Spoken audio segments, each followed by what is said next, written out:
Soyons saints, en partenariat avec Magnificat.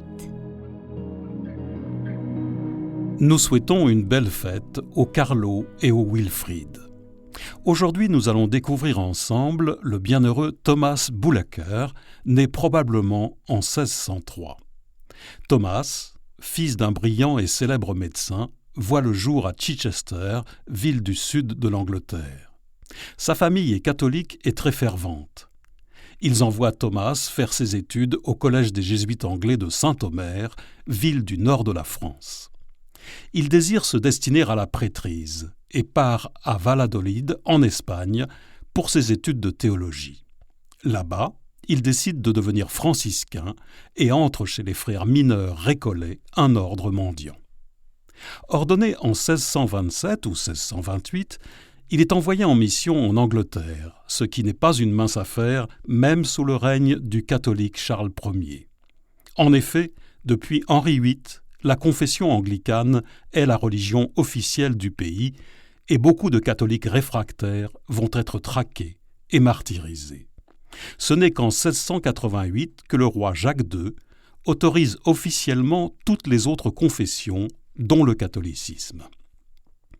Thomas Boulaker embarque donc et arrive à Plymouth, où il est immédiatement dénoncé par le capitaine du navire et arrêté.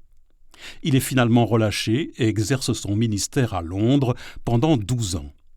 Il sert notamment les malades de la ville et célèbre de manière clandestine l'Eucharistie et les sacrements pour ceux qui le souhaitent, comme la plupart de ses confrères.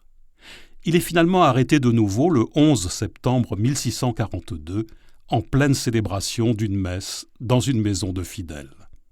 Après un procès dont les conclusions sont connues d'avance, il est condamné à mort et exécuté selon le supplice réservé aux traîtres. Il est pendu, éviscéré et écartelé le 12 octobre 1642 à Tyburn. Thomas fait partie d'un groupe de 85 martyrs anglais et gallois à avoir été béatifiés par Jean-Paul II en 1987. Seigneur, tu as accueilli l'offrande du bienheureux Thomas Boulaker.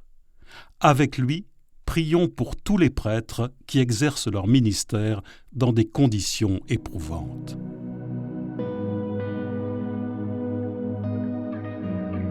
À la suite de Thomas, demandons la grâce de ne pas avoir peur de témoigner de la joie d'être chrétien.